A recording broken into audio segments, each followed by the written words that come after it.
बिस्मिल्लाहिर्रहमानिर्रहीम जी, अस्सलाम वालेकुम। दिस इज़ राना तजम्मुल और आप देख रहे हैं लर्निंग पॉइंट चैनल। ये हमारा ऑपरेटिंग सिस्टम का 15th लेक्चर और आज के लेक्चर में हम आयो स्ट्रक्चर को डिस्कस करने वाले, जिसमें हम सिंक्रोनियस आयो और एसिंक्रोनियस आयो को डिस्कस करेंगे। राइट, तो टाइम को वेस्ट किए बगैर हम कंटेंट की तरफ मूव करते हैं। सबसे पहले तो जनरल पर्पस कंप्यूटर के बारे में यहाँ पे बताया हुआ है, क्योंकि आयो स्ट्रक्चर का नाम आता है तो आयो हमारे सारे कंप्यूटर में जो जनरल पर्पस हम यूज़ करते हैं, तो आपके पास आयो डिवाइसेस होती हैं। आयो डिवाइसेस जैसे कि hard disk one of the आयो डिवाइस है। राइट, तो आयो का स्ट्रक्चर इनरली कैसा होता है, आयो किस तरह एक दूसरे के साथ मिली हुई होते हैं या काम कैसे परफॉर्म हो रहा था, उसका स्ट्रक्चर क्या होता है, उसके बारे में बेसिकली आज डिस्कस करने वाले हैं।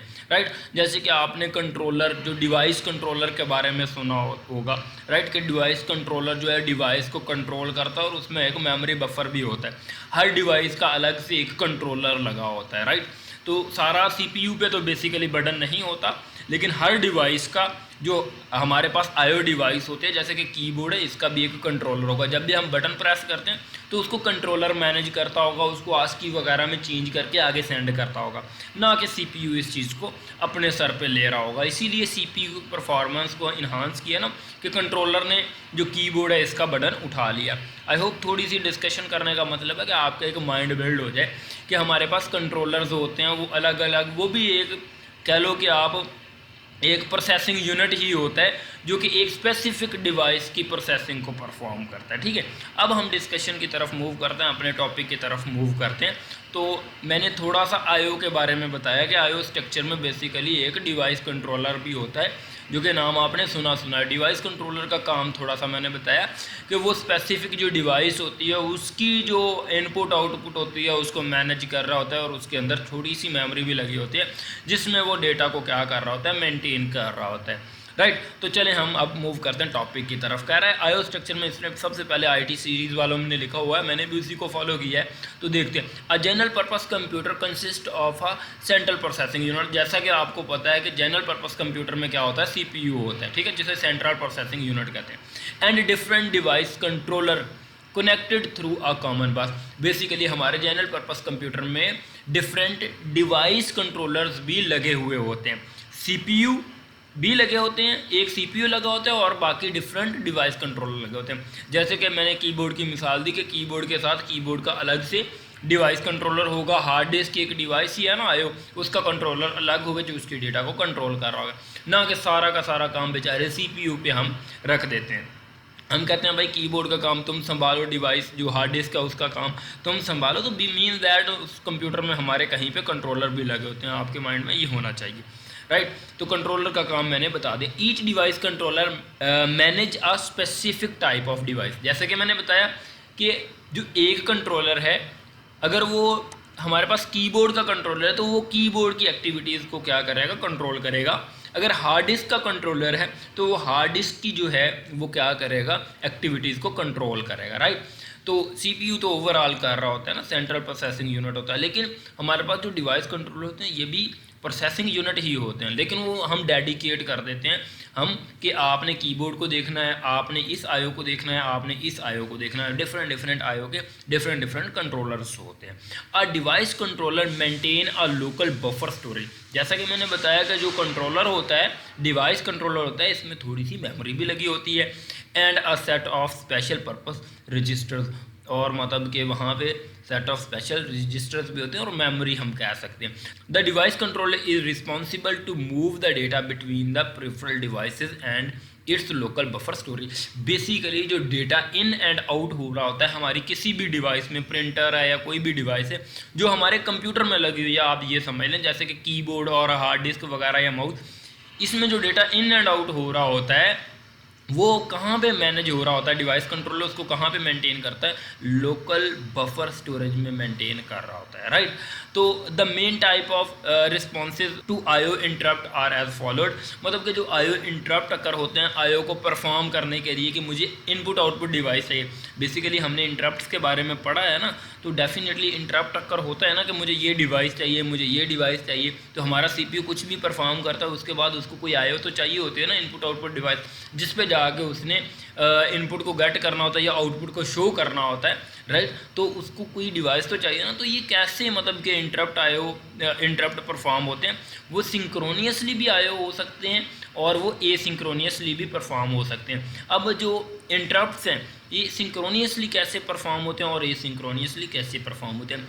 सिंक्रोनियस का मतलब क्या है, जैसा कि यहाँ पे लिखा हो, सिंक्रोनियस में बेसिकली ये होता है कि अगर कोई भी टास्क हमारा CPU से IO की तरफ जाता है तो IO हमारा उसको जब परफॉर्म कर रहा होता है तो CPU जनाब आइडल बैठ के नज़र रख रहा होता है, देख रहा होता है सिर्फ कि एक दफ़ा यार उसको IO को परफॉर्म कर लेने दो, फिर नेक्स्ट जॉब को देखता हूँ कि मैंने क्या करना है, सुकून से बैठा रहता है। उसका कंट्रोल रिटर्न नहीं आता।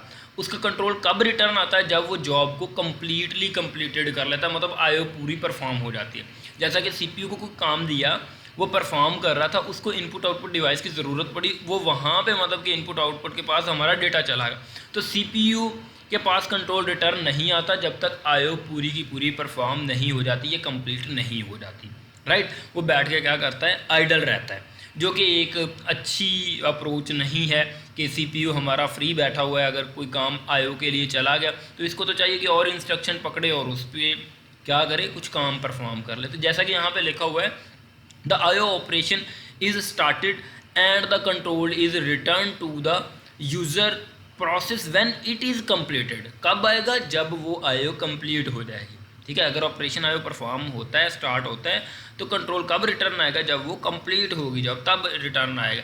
It can be accomplished by making the CPU idle, idle रहता है, यूजिंग स्पेशल वेट इंस्ट्रक्शन। हम CPU को कहते हैं वेट करें, वेट इंस्ट्रक्शन वगैरह यूज़ होती है उसमें, यूजिंग वेट लूप भी कह सकते हैं, until the next interrupt, right, कि वहाँ पे वेट के लिए मतलब कि हम CPU को लगा दें। बट एसिंक्रोनियस जो IO है उसमें ऐसा केस नहीं होता। एसिंक्रोनियस में क्या हो रहा होता है, the control return to the user process without waiting for IO operation to complete, mean that वो कंप्लीट होने का वेट नहीं करता, कहता भाई तुम कंप्लीट करते रहो, मतलब ऑपरेशन परफॉर्म IO को परफॉर्म होता रहने दो, मैं जाके नेक्स्ट इंस्ट्रक्शन को देखता हूँ, मतलब रिटर्न जो कंट्रोल है वो CPU के पास आ जाता है। In this case a special system call is required to allow the user program to wait for the low competition, right. यहाँ पे लिखा हुआ है, it also require a device status table contain an entry और for each IO device with information about its current status. Basically हमारे पास जब भी इंटरप्ट जनरेट होता है ना किसी भी डिवाइस को एक्सेस करने के लिए, तो वहाँ पे क्या मेंटेन हो रहा होता है, डिवाइस स्टेटस टेबल मेंटेन हो रहा होता है।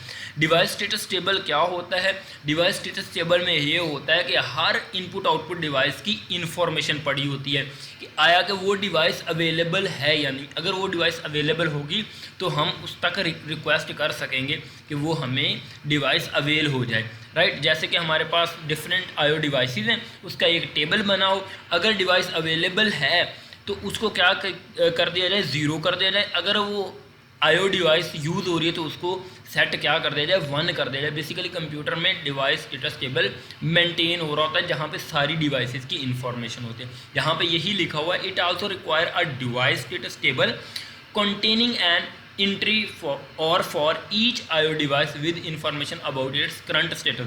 करंट स्टेटस मतलब कि वो यूज़ हो रही है या नहीं। A wait is required as other process may also issue request to the same device being use, क्योंकि ऐसा भी तो हो सकता है ना यार एक डिवाइस यूज हो रही है और वहाँ पे रिक्वेस्ट आ जाए, इसलिए हमने स्टेटस टेबल को जो है वो मेंटेन रखना होता है, डिवाइस स्टेटस टेबल को, ताकि अगर वहाँ पे अवेलेबल मतलब के सीट है तो वो रिक्वेस्ट करे कि मुझे ये IO चाहिए, अदरवाइज़ वो वेट कर ले, ठीक है। तो यहाँ पे एक कॉन्सेप्ट आता है DMA का, डायरेक्ट मेमोरी एक्सेस का। हम पहले सिंक्रोनस और एसिंक्रोनस को कंप्लीट कर लें, मतलब दोबारा से मैं आपको बता दूँ, सिंक्रोनियस IO में क्या होता है कि हमारे पास कंट्रोल रिटर्न नहीं आता। कब कंट्रोल रिटर्न आता है, जब IO हमारे पास कंप्लीटली परफॉर्म हो जाती है। बट एसिंक्रोनियस में ऐसा नहीं होता, ये वेट किए बगैर IO अगर परफॉर्म भी हो रही है तो वो वेट किए बगैर रिटर्न जो कंट्रोल है, कंट्रोल जो रिटर्न आ जाता है किसके पास, CPU के पास, राइट। तो यहाँ पे एक इंपॉर्टेंट डिवाइस स्टेटस टेबल के बारे में एक बात थी कि डिवाइस स्टेटस टेबल क्या होता है, वो टेबल होता है जहाँ पे सारी डिवाइसेस की इन्फॉर्मेशन पड़ी होती है कि आया कि उसके पास कोई प्रोसेस है वो ऑलरेडी यूज़ में है या फ्री बैठी है। अगर कोई डिवाइस फ्री है तो हम उसको रिक्वेस्ट कर सकेंगे और अचीव कर सकेंगे। उसके बाद DMA का एक छोटा सा कॉन्सेप्ट है कि direct memory access. Direct memory access क्या होता है, इसका मैं डायग्राम से आपको जो मीनिंग बताऊँगा कि बेसिकली कॉन्सेप्ट क्या है DMA के बिहाइंड, फिर आपको ये जो 2-3 लाइनें हैं ये ईजीली समझ आ जाएंगी। जैसा कि यहाँ पर लिखा हुआ है, हमारे पास ये मेमोरी है, ये CPU है, ये डिवाइसेस हैं। अब हमारे पास डेटा जो है डिवाइसेस से, जो डिवाइस कंट्रोलर है उससे जो डेटा वगैरह है डिवाइस से कहाँ होता है, CPU में आता है। इंस्ट्रक्शन साइकिल जो होते हैं वो चल रहे होते हैं। डेटा कहाँ से फैच हो रहा होता है, मेमोरी से हो रहा होता है। मतलब मेमोरी से CPU से डिवाइसेस तक इस तरह डेटा मूव करता है। लेकिन जब फर्स्ट साइकिल परफॉर्म हो जाता है तो ये एक पाथवे बन जाता है, राइट। उसके बाद देखें अगर तो डेटा बहुत कम है फिर तो ठीक है कि डेटा सबसे पहले कहाँ जाए, मतलब कि हमारे पास CPU में जाए, CPU से डिवाइस में जाए, डिवाइस में वो मतलब कि जो भी परफॉर्म हो रहा हो फिर CPU के पास, फिर मेमोरी में लोड, और ये ठीक है स्मॉल डेटा के लिए। अगर बहुत ज़्यादा डेटा है तो फिर बार बार इंटरप्ट नहीं जनरेट होगा, डिवाइस इंटरप्ट करेगी CPU को, CPU मेमोरी को, मेमोरी फिर CPU को, CPU डिवाइस को। ये एक साइकिल बन जाएगा जो कि CPU की परफॉर्मेंस को क्या करेगा, ख़राब कर देगा। लेकिन शॉर्ट डेटा के लिए तो ये इनफ गुड है, बट लॉन्ग डेटा या ह्यूज या बल्कि डेटा के लिए ये एक प्रॉब्लम है कि बार बार इंटरप्शन होगी यहाँ पे, राइट। हमने क्या किया, यहाँ पे डायरेक्ट मेमोरी एक्सेस के कॉन्सेप्ट को लेकर हैं, जो कि हमारे पास कंट्रोलर्स हैं।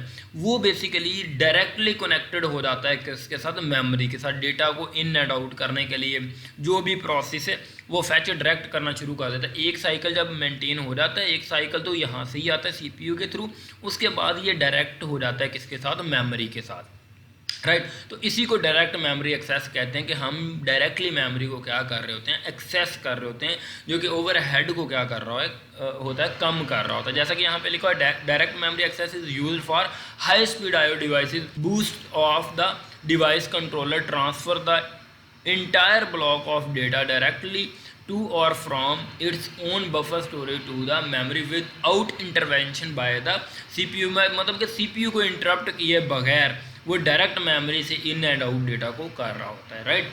तो this was the concept about DMA। I hope आपको आइडिया क्लियर होगा कि हमारे पास IO स्ट्रक्चर में सिंक्रोनस, एसिंक्रोनस और DMA के बारे में थोड़ा सा हमने डिस्कस किया। आपको बेसिक आइडिया क्लियर हो गया होगा कि हमारे पास किस तरह ये कम्युनिकेशन परफॉर्म हो रही होती है और IO स्ट्रक्चर क्या है। Thank you so much for watching this video once again. अल्लाह हाफिज़।